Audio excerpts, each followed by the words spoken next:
Sylvia, welcome to Mullumbimby. Thank you, it's marvellous to be here. Yeah, we appreciate you coming. Yes, and it's really delightful to be here. Sylvia, this sounds like corporatisation of our communities, and particularly with all the developer donations going into the government coffers. What can we do to get out of this mess? Well, in respect to planning, we got the EPNA Act and the Heritage Act as a result of intense community opposition to the way in which things were going. This is back in the 1970s. And out of that we got good legislation. We're seeing now that legislation being undermined.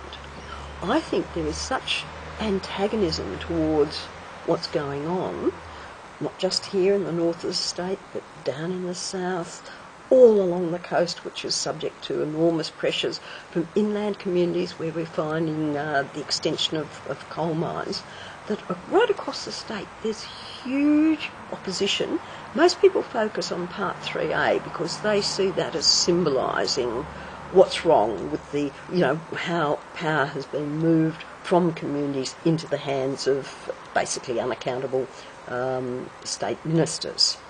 I think that we can well see public opposition mounting to such an extent that either the government is going to be defeated, and that looks highly likely, and the pressure will then be on the incoming government to undo some of the damage that has been done. But there's no guarantee about that unless people as a whole are really conscious and really determined. Now, community uprising and revolution from the bottom up. Well, there is no doubt at the moment that everywhere you look across the state, there are people, whether it's at, say, Orange, down in Bega, down in Wollongong, at Catherine Hill Bay, up here on the Tweed, Hastings Point, Hastings, you name it. There are people who are desperately upset and who are blaming the state government for the way things have developed. I think there is groups such as the National Parks Association groups who are coming together to discuss what can be done. The People Power Coalition. Yes. But we're part of that, the RAID group. That's right, exactly. Yes, that Residents Against Inappropriate Development. Yes, I remember you talking. That's We've got right. you on our website. Yeah, that's right. Your speech. Well, it's bringing those groups together because they have this network throughout the state, and I think that's where the hope lies.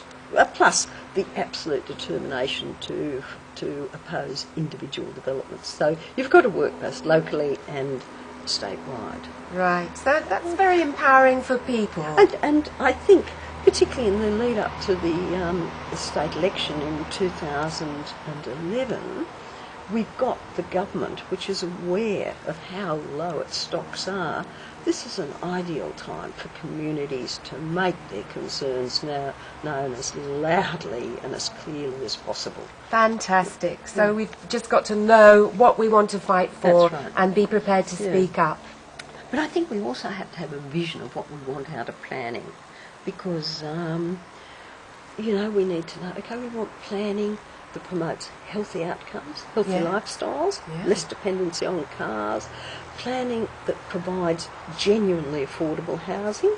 And of course, we've seen with this, what we've seen the government do is retreat from its responsibilities and hand them all over to the private sector. We've seen this in the area of housing.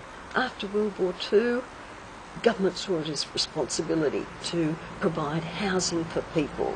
We got the Housing Commission was one of the most powerful departments in the state government and did an enormous amount of building of houses for communities because we had all the history of depression with people being evicted and out on the streets and homeless. There's been a huge retreat from that provision of housing. I think we've got to go back to that. We need planning that will ensure that people live within reasonable distance of where they work.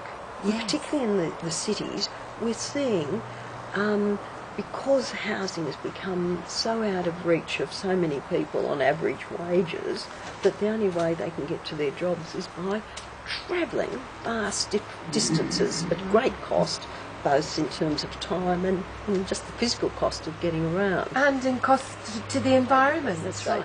And we'll keep fighting, Sylvia. Yeah. Thank you very much for coming Pleasure. to talk to us. Pleasure.